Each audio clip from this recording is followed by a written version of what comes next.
영을 위한 하나님의 말씀입니다. 고린도후서 5장 9절로 12절 말씀입니다.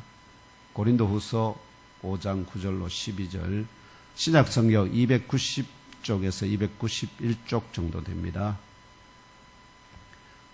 찾으시면은 찾으신 줄 알고 합독하겠습니다. 291쪽에서 합독하겠습니다. 시작. 그런즉 우리는 몸으로 있든지 떠나든지 주를 기쁘시게 하는 자가 되기를 힘쓰노라. 이는 우리가 다 반드시 그리스도의 심판대 앞에 나타나게 되어 각각 선악간에 그 몸으로 행한 것을 따라 받으려 함이라. 우리는 주의 두려우심을 알므로 사람들을 권면하거니와 우리가 하나님 앞에 알려졌으니 또 너희의 양심에도 알려지기를 바라노라. 우리가 다시 너희에게 자천하는 것이 아니요 오직 우리로 말미암아 자랑할 기회를 너희에게 주어 마음으로 하지 않고 외모로 자랑하는 자들에게 대답하게 하려 하는 것이라. 아멘. 이 본문을 중심으로 다 반드시 그리스도의 심판대 앞에라는 제목으로 2023년 성령 강림후 제1주 삼위일체 주일에 주시는 하나님의 말씀을 함께 상고하도록 하겠습니다. 제목 같이 한번 읽을까요? 시작. 다 반드시 그리스도의 심판대 앞에. 네. 믿는 자든 믿지 않는 자든 모두가 다 반드시 그리스도의 심판대 앞에 서게 된다, 나타나게 된다는 말씀입니다. 한 가지 묻겠습니다. 우리 예몸교회의 참 설교자는 누구신가요? 우리 예몸교회의 참 설교자는 성령 하나님이십니다. 아멘. 앞으로 제가 이렇게 묻거든 여러분들의 답은 성령 하나님이십니다. 다시 한번 묻습니다. 우리 예몸교회의 참 설교자는 누구신가요? 그렇습니다. 성령 하나님이 우리 예몸교회의 참 설교자입니다. 저는 그분이 입입니다. 그분의 입입니다. 그래서 그분이 나를 통해서 여러분들에게 말씀하시기를 원합니다.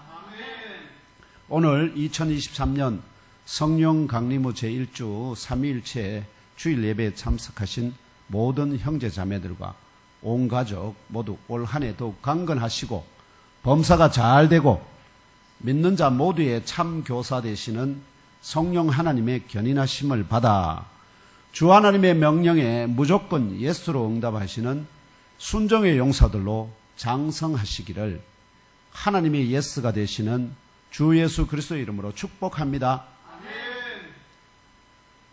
주 예수 그리스도께서 하나님의 예스가 된다는 말씀은 하나님이 말씀하시면 주 예수 그리스도는 무조건 어떻게요? 예스가 하신다. 그처럼 그래서 하나님의 예스가 되신 것처럼 우리의 대장 되시는 그리스도께서 우리에게 명령하는 것, 말씀하시는 것은 무조건 예수로 응답하시는 그리스도의 예스가 되시기를 축원합니다. 아멘. 그런 분들이 하나님께 들림을 받고요, 수임을 받는 줄 믿습니다. 아멘. 더 나아가 삼위일체 주 하나님의 택하심을 입고 믿음의 용사요 십자가의 정병으로 사람을 취하는 영의 업으로 부르심을 받은 예몸교회 형제자매 여러분 각자의 한 주간 삶의 보고에 따라 새롭게 오늘 하달되는 주의 명령이 무엇인지 삼위일체 주 하나님의 음성을 친히 들으시고 성령의 역사하심으로 그 영적 의미를 깨달아 알고 믿고 심령에 잘 박힌 못으로 영접하시는 영적 교제와 은혜의 시간 되시고 그 받으신 명령대로 한 주간 온전히 복종하여 직면한 영적 실험과 영적 전투에서 이기고 승리하시기를 사망을 이기시고 부활 승리하신 주 예수 그리스도의 이름으로 기도합니다. 아멘. 성령 강림후 제1주 삼위일체 주일을 맞은 오늘 주 하나님께서 경산 사동에 예몸교회 지체된 우리에게 주신 오늘 말씀 바로 앞에 고린도후서 5장 1절에서 8절 말씀을 통하여 지난주에 설교 드렸던 말씀이죠. 지금 땅 위에 있는 우리들의 장막집이 무너짐을 당한다면 내가 영원히 다투지 아니하며 내가 끊임없이 노하지 아니할 것은 내가 지은 그의 영과 혼이 내 앞에서 피곤할까 함이라는 식구 가운데 그 영이 장막집이 무너지면 그 영이 그 장막에서 어떻게 해요? 떠나 나온다. 또한 나사렛 예수 그리스도께서 십자가상에서 마지막으로 다 이루었다 하시고 그 몸에서 떠난 것이 무엇이었을까요? 푸뉴마, 스프릿, 우리말로는 영이라고 하는데 우리말로 현재 번역된 것은 영혼이라 번역되어 있습니다. 영입니다. 영이 그 몸을 떠남같이 집사 스데반이 죽음 직전에 주 예수에게 자신의 몸을 떠날 자신의 영을 받아달라고 고백함같이 우리들의 장막의 집에 거하던 우리들 각자의 영이 우리들 각자 안에는 우리의 아버지로부터 그 위에 아버지로부터 처음 어디로 되돌아가느냐? 아담의 영이 우리에게 부원반되어 있습니다. 이 영이 첫 번째 장막의 집을 떠나고 시간적 지체 없이 즉시로 신령한 새 집을 입고 천국에 들어간다고 계시합니다. 바울이. 이것이 믿음으로 말미암아 또 복음 전파의 과정에서 고난당하는 새 언약의 일꾼들에게 또 성도들에게 가장 큰 위로와 격려가 됩니다. 이 육체를 벗는 순간에 어떻게 된다고요? 고난당해서 지금 십자가에 못 박혀서 십자가에 매달려서 화형을 당하거나 아니면 바울처럼 어떻게요? 목을 내밀고 지금 뭐가 떨어질 때 칼이 자기 목에 떨어지는 그 순간에 동시에 무슨 일이 벌어진다고요? 그 몸에서 떠난 영이 즉시로 신령한 몸을 새로운 장막을 입고 천국에 들어간다. 이 첫 장막의 집을 떠난 믿는 자들의 영이 덧입을 신령한 집의 특징은 특별함은 세 가지로 규정됩니다. 5장 1절입니다. 한번 눈으로 보시면서 세 가지로 이 신령한 집, 새로운 신령한 집의 특별함은 뭐냐? 첫째, 하나님 안으로부터 밖으로 나온 집이다. 거기 본문에서는 여러분들이 하나님이 지으신 집이라 이렇게 나오지 않습니까? 원문에는 어떻게 되느냐? 하나님 안에 있다가, 아시겠죠? 하나님 안에 있다고 밖으로 나와요. 그 집이 이미 어디 있다? 우리의 집이 지금 어디에 있다고요? 하나님 안에 있어, 하나님 안에. 하나님 안에 있다가 밖으로 나와요.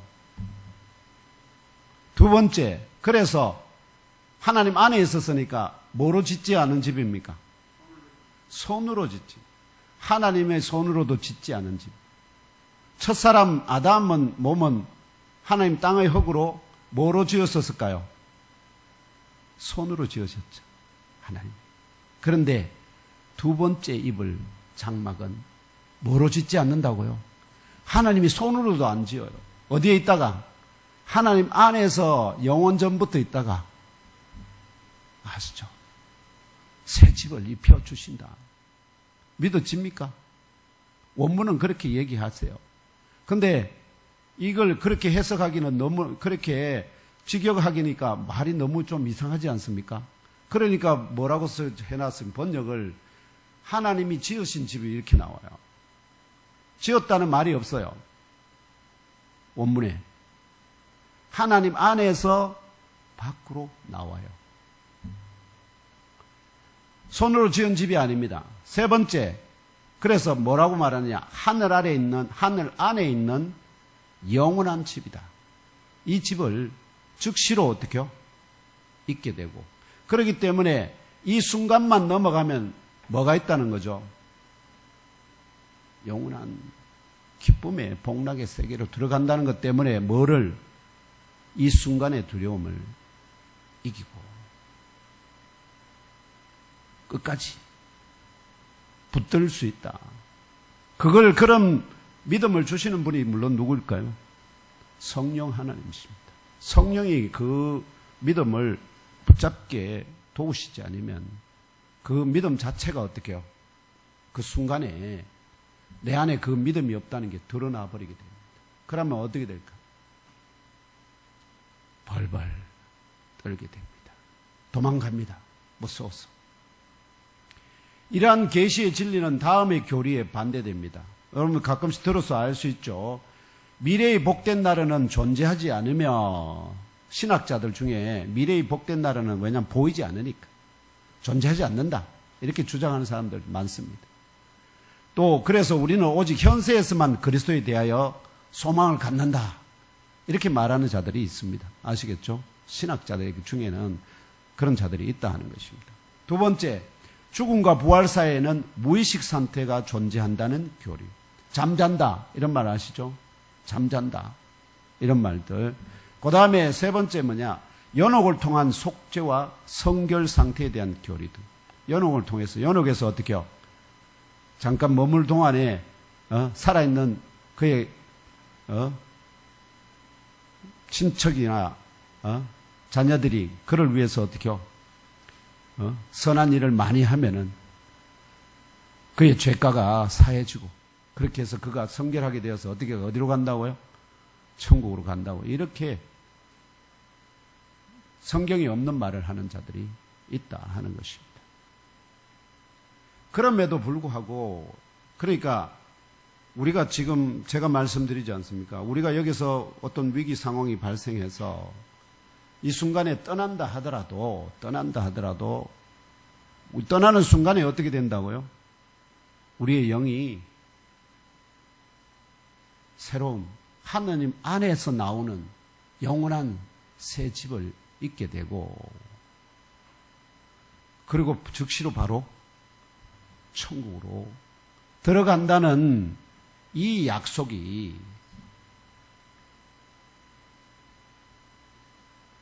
우리 각자에게 모두 동일한 위로나 감동으로 다가오지는 못합니다. 제가 그렇게 말씀드리지만 지금 그래서 지금 이 진리를 듣고 기쁘고 신나서 아버지 집 빨리 가고 싶다는 생각이 드십니까? 빨리 가고 싶어. 빨리 갔으면 좋겠다. 어떤 분은 그럴 수는 있습니다. 너무나 고통스럽고 힘들어서 육체적인 아픔이나 이런 것 때문에 너무나 고통스럽고 힘들어서 그걸 바울은 뭘로 표현하느냐? 인생의 짐이 너무 무거워서 이 짐 빨리 벗어버리고 아버지 집에 가고 싶다 하는 분들은 있지만 건강하고 신나고 즐거운데 지금 어떻게요?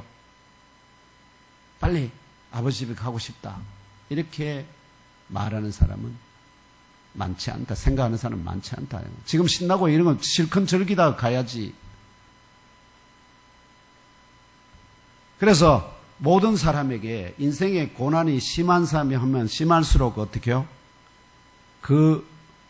이 말씀이 즉시로 하나님 신령한 몸을 입고 천국에 들어간다는 이 교리가, 이 진리가 그 믿는 사람에게는 큰 위로가 되고 또 평안하고 자유로운 사람에게는 그런가 보다 이렇게 인식이 된다 하는 것입니다. 말하자면 이렇게 생각할 수 있습니다. 우리는 지금 언제라도 더우면은 더워지지 않습니까? 지금 언제라도 자유롭게 뭘 마실 수 있습니까? 시원한 냉수를 언제든지 마실 수 있는 사람에게 냉수가 의미하는 바가 뭘까요?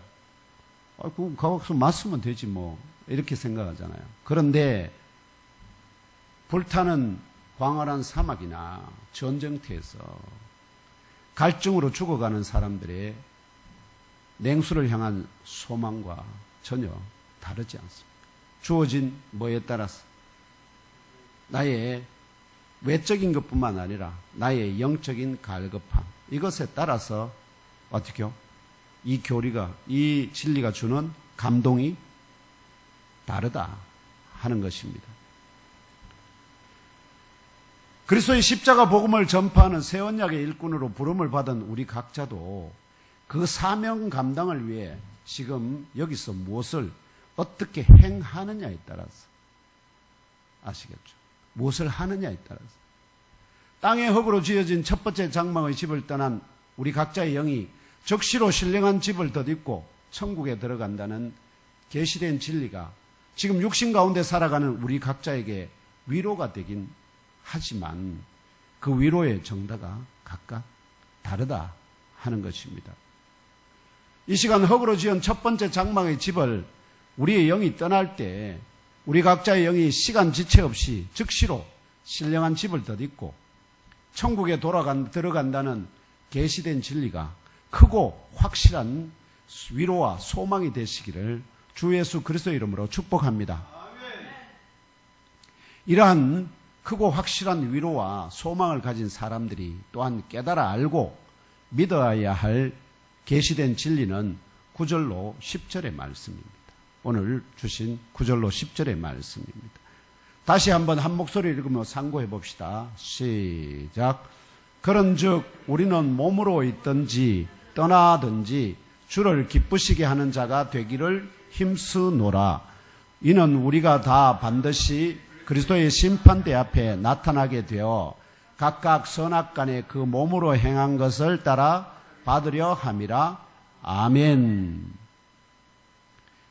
이 계시된 진리의 배경이 되는, 이 계시의 진리의 배경이 되는 것은 언제 이 그리스도의 심판대 앞에 나타나게 될까요? 이 육신을 떠난 다음에, 아시죠? 이 육신을 떠난 다음에. 우리들이 지금 예배를 드리고 있는 이 장막의 집이 무너지고 있다면 여러분 어떻게 할까요? 여기 그대로 그냥 앉아 계시겠습니까? 이 안에서 예배를 드리는 우리들이 밖으로 뭐 합니까? 탈출해서 나가야 되죠. 나가듯이 이 장막의 집과 같은 우리들의 그 사람이 무너짐을 당하면 우리들의 속 사람도 그 사람 안에서 어디로요? 밖으로 빠져나오게 됩니다. 우리들의 그 사람이 무너짐을 당한다는 의미는 우리들의 그 사람이 그 본질이 되는 땅의 흙으로 되돌아가는 것입니다. 이처럼 우리들의 그 사람이 그 본질이 되는 땅의 흙으로 되돌아가게 된 것, 곧 이걸 뭐라고 부르죠? 우리는 세상 사람들은 죽음이라 부르지 않습니까? 이 죽음은 범죄에 대한 심판으로 시작되었습니다. 창세기 3장 19절을 함께 읽으며 알아봅시다. 뒤에 넘겨주세요. 시작. 네가 흙으로 돌아갈 때까지 얼굴에 땀을 흘려야 먹을 것을 먹으리니 내가 그곳에서 취함을 입었음이라. 너는 흙이니 흙으로 돌아갈 것이니라 하시니라. 아멘. 이 정죄의 심판의 정언에서 말하는 바 창조주 여호와 하나님께서 저와 형제자매 여러분을 포함한 모든 인류의 대표인 첫사람 아담을 향하여 너는 흙이니 흙으로 돌아갈 것이니라 선포하심으로 땅의 흙으로부터 그 몸을 지음받은 아담뿐만 아니라 그의 후손으로 오는 모든 사람의 육체도 동일하게 땅의 흙으로 돌아가는 죽음에 이르는 병을 앓게 되었습니다. 저는 이것을 죽음에 이르는 병이라 부릅니다. 왜냐하면 이게 고칠 수 있는 것이기 때문에 이 죽음에 이르는 병을 고칠 수가 있기 때문에 이것이 참된 지혜 곧 진리임을 보여주는 징표가 바로 우리들이 날마다 경험하는 바 모든 사람의 그 사람이 단 하나도 예외 없죠. 모두 출생하여서 아름답게 성장하다가 아름답게 성장했죠. 우리 다 이렇게 겉모습이 그게 보이지만 20대에는 신나게 아름답고 그렇지 않습니까? 그러다가 아름답게 성장하다가 갑자기 뭐가 찾아옵니까? 노화가 찾아오고 그래서 결국 그 끝이 죽음으로 끝나는 이게 바로 생로병사 생로병사 현상입니다. 생로병사에 대해서 TV에서 다큐멘터리 많이 다룹니다. 그런데 그들이 다루는 것은 근본적으로 보면 뭐만 다루냐면 현상적으로 다뤄요. 현상적으로. 이러한 진리의 선상에서 아담이 에덴 동산에서 창조되고 죄를 범하고 사형의 정죄의 심판을 받은 나이가 현존하는 21세기 지금 우리들의 나이를 기준하면 대략 25세에서 30세의 청년의 때였음을 깨달아 알게 됩니다. 이것이 또한 뭘 그걸 하느냐 하면은, 그러면 부활할 때 여러분들의 부활체의 나이는 얼마쯤 될까요? 오 권사님, 다시 살아 두 분이서. 괜찮습니다. 두 분 다 두 분 다 상노이 자면, 두 분 다, 다시 주님 앞에 이 땅을 떠나서, 여러분의 영이 하나님으로부터 신령한 몸을, 지금 준비되어 있는 몸을 입잖아요. 그 신령한 몸에 지금 몇 세 정도의 나이가 되었으면 좋겠습니다. 예, 딱 그 정도의 나이에. 그래서 예수님은 대략 몇 살이냐? 우리보다 한 3살 많으세요. 33세. 그래서 3살 터울이 좋은 거예요. 예. 그 육체가 본질인 땅의 흙으로 되돌아가는 사형의 정죄를 받은 아담과 하와는 에덴 동산 밖으로, 곧 현재의 세상으로 쫓겨나게 되었고요. 이후에 아담의 후손으로 출생한 모든 사람들을 이게 재창조하기 위해요.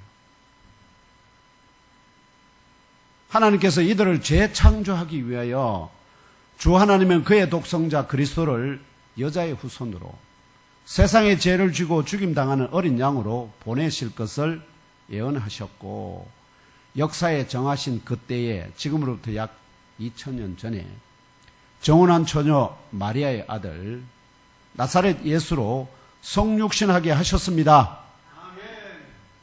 주 하나님께서는, 제가 이 얘기를 하는 거지, 이것이 하나님께서는 이러한 성경의 증언을, 하나님의 말씀을 진리로 믿고 정혼한 처녀 마리아의 아들 나사렛 예수를 하나님의 아들 그리스도로, 자신의 죄를 대속하는 어린 양으로 심령 깊은 곳에 영접하는 사람들에게 하나님의 자녀가 되는 권세를 주신다, 약속하십니다.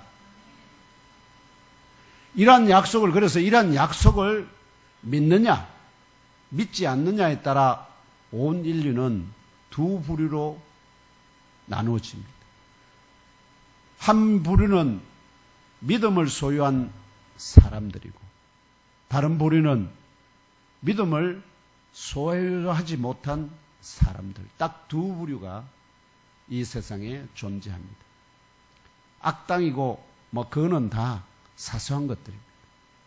믿음을 소유하고 있느냐, 믿음을 소유하지 못하고 있느냐, 두 부류로 나눠줍니다.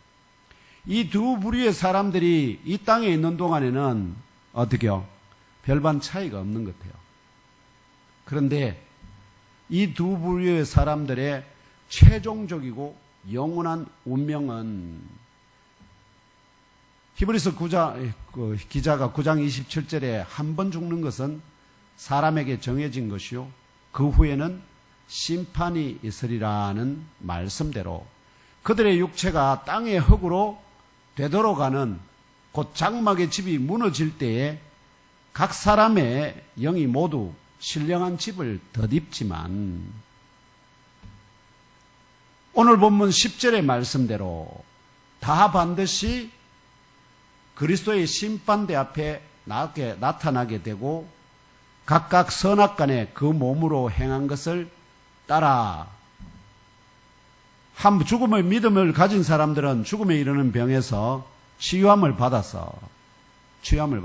받아서 영생의 복과 상급을 받든지, 아니면 죽음에 이르는 병과 함께 영원한 불못에 던져지는 저주와 화, 곧 이것을 성경은 뭐라고 부르죠? 두 번째 사망의 정죄를 받든지 이 최후의 심판으로 결정됩니다.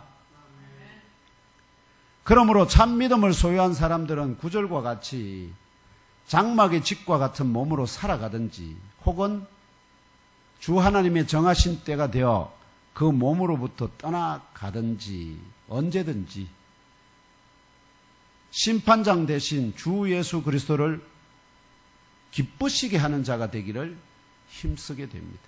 왜냐하니까 우리가 잘 알지 않습니까? 지금 내가 어떤 사건으로 오근사님도 다 해보셨죠, 다들. 장로님도 법정에 가서 재판장 앞에 서보셨죠.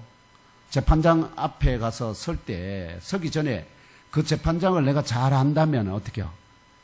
그 사람을 뭐 뇌물을 주든지 뭘 좋은 것을 갖다 주든지 해서 그 사람을 어떻게 해요?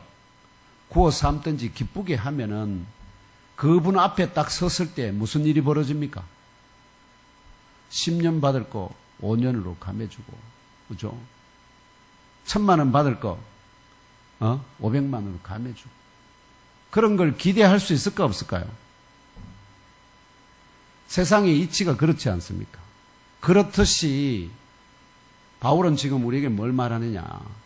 그것이 확실하다면 그런 그리스도 앞에 심판대 앞에 우리가 나타나는 것이 확실하다면 지금 여기서 뭘 할 거냐?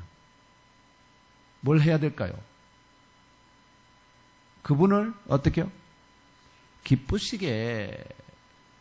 그분을 기쁘시게 신나게 해드리면 내게 뭐가 온다는 거죠? 돌아오는 게 커진다는 거 아닙니까? 커진다는. 11절이 지금 흙으로 지은 육신을 입고 살아가는 우리들이 무엇으로 주 예수를 기쁘시게 할 수 있을까요? 많은 헌금을 드리면 될까요? 그분을 위해서 죽으면 될까요? 오늘 11절이 이러한 질문에 답을 하는데요. 우리들이 주 예수 그리스도를 기쁘시게 할 수 있는 것은 첫째, 우리 자신들이 죽음 이후에 서야 할 심판대의 공의롭고 정의로우시나 두려운 자, 이걸 뭐라고 하죠? 성경에서는 공의롭고 좋으면서도 두려운 자, 이런 뭐라고 부르는지 아십니까? 경외한다. 경외해야 할 재판장이신 주 예수 그리스도를 눈으로 보듯이 확실하게 인지하고 믿고 살아가는 것이. 반드시 내가 심판대하에 서는데 그분이 어떻게 해요? 내가 그분을 경외하고 사랑하면서도 뭐 해야 된다고요? 두려워해야 된다. 내가 하는 모든 일을 하나도 빠짐없이 그분이 다 알고 다 카운트하고 계시기 때문에. 그래서 어떻게 살아야 된다고요? 그분을 기쁘시게 하는 것이 뭐냐? 내가 말 한마디 이거 하는 것이 내 주님을 기쁘시게 하는가? 아니면 내 주님에게 카운터가 돼가 나중에 너 왜 그렇게 했냐고 질책의 경고가 되지 않도록 뭐 하라는 거죠? 말 한마디도 생각 하나도 뭐가 되도록 주님을 기쁘시게 하도록. 장광숙 권사님 하는 말이 주님이 기쁘시게 하는 말이 맞습니까? 우리 박경식 장로님이 하시는 말이 우리 하나님께 주 예수 그리스도께 기쁘시게 하는 말이 되기를 원합니다. 우리 전종남 권사님 입에서 나오는 그런 토로가 우리 주 예수 그리스도를 최후의 심판 때에 재판장 대신 그리스도를 기쁘시게 하는 말이 되기를 원합니다. 우리 오영숙 권사님의 그 아버지 하나님 삶 동안에 또 우리 박근영 집사님에게 하는 말이나 또 그를 돕기 위해서 오는 이 간호 이 도우미들과 또 함께 오영희 권사님하고 이제 두 분이서 또 이렇게 함께 오가실 텐데 그 사이에서 하는 말이 하나님에게 기쁨이 되나 주 예수 그리스도를 기쁘시게 하나 하는 것을 생각하시고 또 오영희 권사님도 동일하게 그리스도를 기쁘시게 하는 말들이 오가기를 주님의 이름으로 축원합니다. 두 번째가 뭐냐? 우리 각자가 눈으로 보듯이 확실하게 인지하고 믿는 주 예수 그리스도를 우리에게 붙여주신 베스트들에게 전파하고 깨달아 알고 믿도록 권면하는 것입니다. 그래서 바울은 지금 누구를 찾아가고 있습니까? 고린도 교회 지체들을 찾아갔거든. 누구를 기쁘시게 하기 위해서? 예. 주 예수 그리스도와 하나님을 기쁘시게 하기 위해서. 고린도 교회 성도들이 자기들을 괴롭히고 뭐냐니까 자기가 복음을 전해서 마치 제가 개척교회 목사로서 이 교회를 세웠는데 성도들이 당신 보기 싫어 나가 막 이렇게 했을 때 속이 어떻게 했습니까? 열불 나겠죠? 권사님 어떻게 생각하세요? 그래서 막 당신 장로 그만 권사 그만 막 이렇게 하면서 막 그렇게 해서 그리스도가 기뻐하시겠습니까? 바울은 어떻게 했을까요? 그럼에도 불구하고 그들의 말에 따라서 그는 그곳을 떠납니다. 그리고 그들이 어떻게 되어가나 그들이 그럼에도 불구하고 어떻게요? 사람을 취하는 영의 어부들로 장성해 하기를 기대하면서 기도하면서 그들이 어떻게 교회에 거짓 선지자들이 들어와서 이 어린 지체들을 잡아먹지는 않나 이런 걸 어떻게요? 늘 근심하면서 하나님 저들의 악한 짐승들이 저들을 잡아먹지 못하도록 저들을 그 입에서 막아 주옵소서 구하면서 그리고 때가 되어서 또 그들을 찾아가고 그러면서 또 박대를 당하지만 이렇게 편지를 써서 어떻게 해요? 그래 너희들이 그래 하는 것도 뭐 그럴 수도 있지만 그러나 그럼에도 불구하고 내가 아버지처럼 자식이 좀 잘못한다고 아버지가 막 어떻게 코적에서 팥분다 이렇게 할 수는 없지 않습니까? 그래도 어떻게든 구슬러서 잘 다스려서 철이 들 때까지는 어떻게 해야 될까요?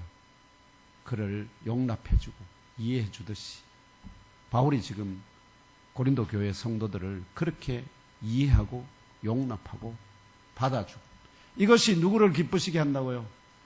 하나님을 기쁘시게 한다고요. 내 성질, 내 나를 기쁘시게 하는 자가 아닙니다. 하나님을 기쁘시게 하는 자. 그가 참으로 좋은 평가를 아시겠죠? 받을 것입니다. 셋째 뭐냐? 이렇게 우리 하는 이렇게 아까 온전히 그분을 보듯이 믿고 또 살아가는 과정에서 그 자기가 믿고 아는 바를 누구에게요? 붙여주신 베스트들에게 전하고 권면하고 믿도록 그렇게 하는 것이 하는 우리들이 주 하나님 앞에 알려지고 또한 우리의 정인된 베스트들에게도 알려지게 하는 것입니다. 베스트들이 결국 뭐냐? 자기의 욕심이 있어서 교회를 개척하고 그렇게 하면 베스트들이 이 교회 성도들이 조금만 잘못하면 어떻게 할까요? 자기 하나님의 영광이 아니라 무엇을 위해서 자기를 인정하지 않는 것에 대해서 분노하고 진노해서 교회가 뭐가 될까요? 전쟁터가 돼버리거든요.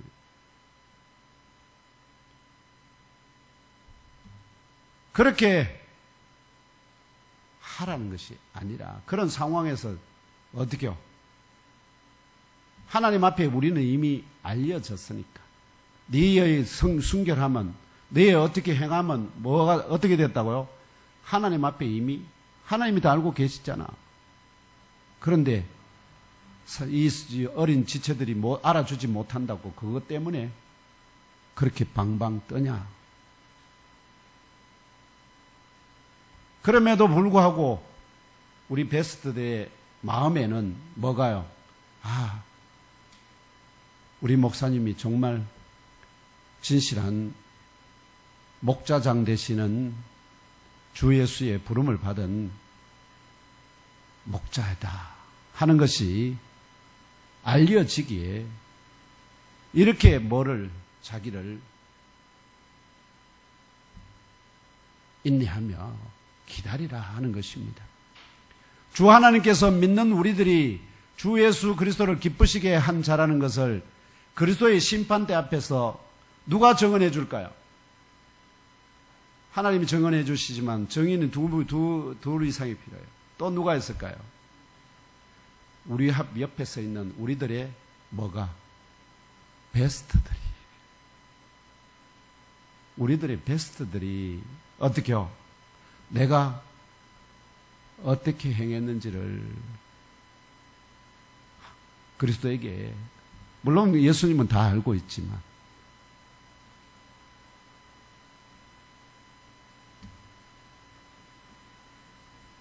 그래서 믿는 우리들이 주 예수를 기쁘시게 한 자라는 것을 그리스도의 심판대 앞에서 정언할 베스트들에게 알려지게 하는 이유와 목적. 아까 우리를 뭐 한다고 이 베스트들이 우리가 참으로 당신을 기쁘시게 한 자라는 것을 그들이 정언해 주지만 또 다른 목적이 있어요. 이 물음에 대한 응답을 12절에서 발견할 수 있습니다.